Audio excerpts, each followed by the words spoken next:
Assalamualaikum warahmatullahi wabarakatuh. Saya Reno Azra Aniko Jekuintana dari Prodi SAA kelas A akan mempresentasikan tentang SAA dan oksidentalisme di Indonesia. Pengertian oksidentalisme. Secara etimologis, oksiden berarti arah matahari terbenam. Kata ini berasal dari bahasa Latin, yakni occiden. Occidens dari kata occido atau occedo atau occidere yang berarti to go down. Istilah ini mengandung banyak arti seperti turun, memukul, membunuh, menghancur leburkan, jatuh, roboh, rebah, terbenam, senja, atau barat, atau the west, atau bagian dunia sebelah barat Asia, terutama Eropa dan Amerika. Occidental berarti segala sesuatu yang berhubungan dengan Occiden atau Western atau Barat, seperti kebudayaannya, bangsanya, penduduknya, ide-idenya, model-model pemikirannya, tingkah laku, pandangan hidup, sudut pandang, dan seterusnya. Baik itu terdapat di Eropa maupun berkembang di Asia atau Afrika. Dari kata Occidental itu lahir istilah Occidentalism. Occidentalism berarti watak, kultur, adat istiadat, dan lain sebagainya dari Occiden. Menurut Mukti Ali, oksidentalisme itu adalah teori-teori dari ilmu-ilmu tentang agama, kebudayaan, dan peradaban Barat. Agama di sini difokuskan kepada agama Kristen, baik Kristen Katolik maupun Kristen Protestan, dan juga agama Yahudi. Menurut Profesor Dr. Burhanuddin Daya, pengertian oksidentalisme sebagai suatu aliran atau paham yang berkaitan dengan pengkajian akademik terhadap dan penguasaan pengetahuan tentang dunia barat seisinya, yang secara akademik dilakukan para ahli dari timur dengan cara pandang timur. Sebagai antitesa orientalisme, Hasan Hanafi dari Cairo University mencetuskan oksidentalisme ilmu al-istighraq sebagai sebuah paradigma sekaligus kerangka ilmu. Jika orientalisme ialah pandangan tentang kita, Islam dan Timur melalui kacamata mereka atau Barat, maka oksidentalisme dimaksudkan untuk menguak ambiguitas sejarah antara kita, ego, dan mereka. Oksidentalisme adalah gerakan-gerakan orang-orang timur yang mengkaji tentang keilmuan barat dengan sudut pandang timur yang sifatnya netral. Tujuannya adalah merebut kembali ego timur yang telah direbut oleh barat. Akar oksidentalisme dapat dilacak dalam relasi peradaban Islam dengan Yunani, tepatnya pada era penterjemah besar-besaran dinasti Abbasiyah, khususnya dalam kepemimpinan Al-Ma'mun. Dalam era inilah Islam sebagai ego, yaitu sebagai pengkaji, dan the other, Barat, sebagai objek kajian. Konsep oksidentalisme dalam Islam. Dalam gerakan oksidentalisme, Hasan Hanafi adalah cendekiawan muslim yang paling aktif. Ia membuat sebuah peta konsep mengenai oksidentalisme sebagai pilar pembaharuan yang disebut tradisi dan pembaharuan. Ada 3 pilar dari konsep Hasan Hanafi, yaitu sikap kritis atas tradisi lama, sikap kritis terhadap barat, dan sikap kritis terhadap realitas. Sikap pilar pertama, yakni sikap kritis terhadap tradisi lama. Menurut Hanafi, pilar pertama ini dapat membantu menghentikan westernasi sebagai permulaan dari upaya rekonstruksi terhadap ego ketimuran, sehingga mereka dapat menghindari penetrasi pemikiran barat ke dalam tradisi umat yang mengakibatkan terjadinya pertikaian antara pendukung kelompok pembela ortodoks atau Al-Ansar Al-Qadim dan kelompok pembela modern Al-Ansar Al-Jadid, serta menghapuskan keterpecahan kepribadian bangsa. Pilar kedua adalah sikap kritis terhadap tradisi barat atau yang biasa disebut oksidentalisme.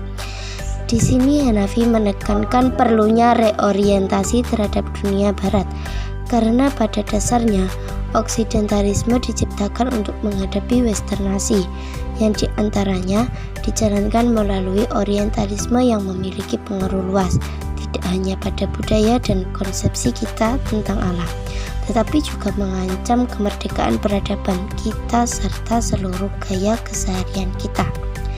Pilar ketiga, sikap terhadap realitas.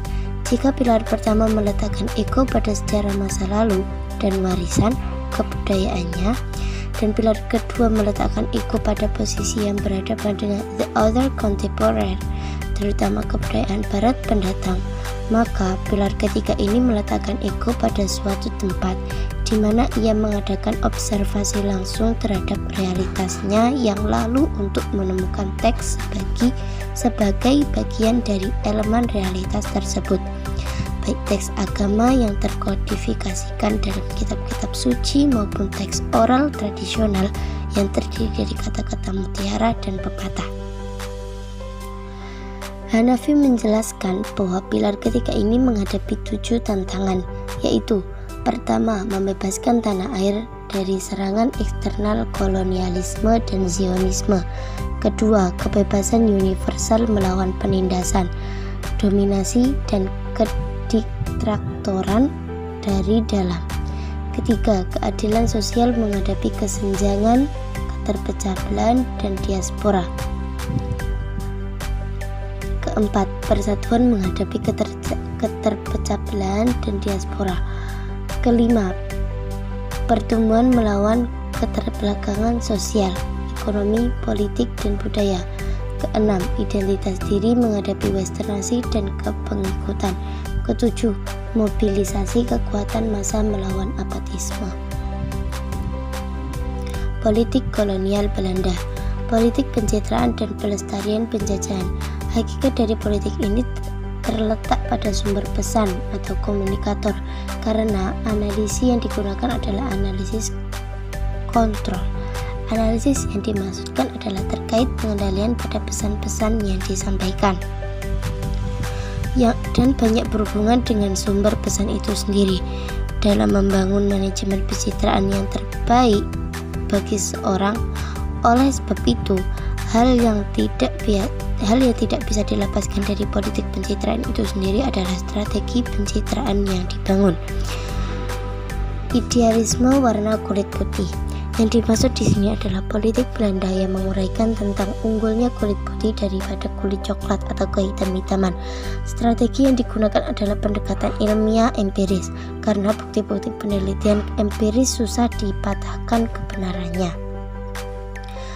Politik pendidikan kolonial, diskriminasi dan dikotomi ilmu. Diskriminasi sistem pendidikan, melebarkan kesenjangan strata sosial.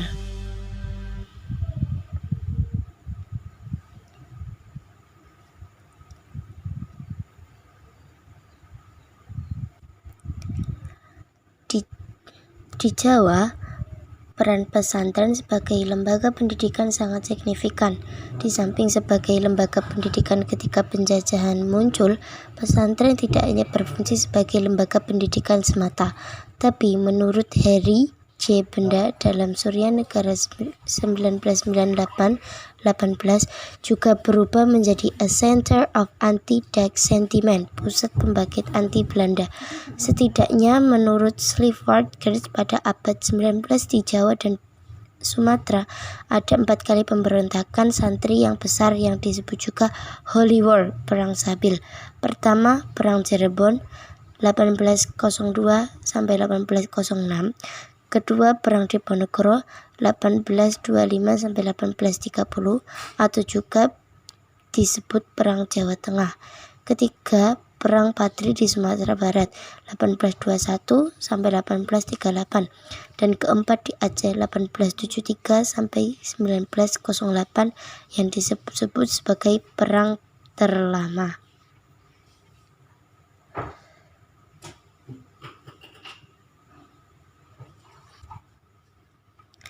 Dikotomi ilmu, menjauhkan konsep integrasi ilmu dalam Islam. Kesenjangan pendidikan anak bangsawan, anak saudagar, dan rakyat biasa tentu berdampak pada dikotomi ilmu dalam Islam, karena para kiai umumnya lebih dekat dengan rakyat. Sistem pendidikan pesantren bersifat tidak elitis. Hal ini yang membuat anak-anak Islam memilih madrasah atau pondok pesantren. Politik identitas, sejarah yang lama terulang.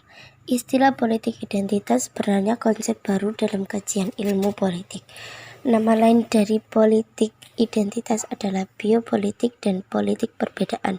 Biopolitik mendasar diri pada perbedaan-perbedaan yang timbul dari perbedaan tubuh.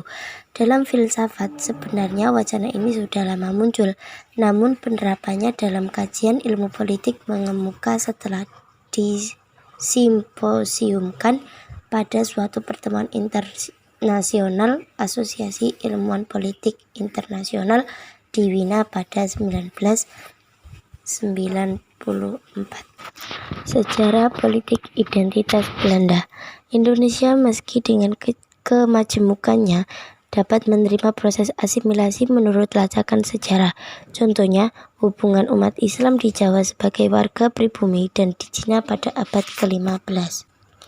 Terima kasih atas waktunya dan mohon maaf pada teman-teman apabila banyak kekurangan pada video presentasi kali ini.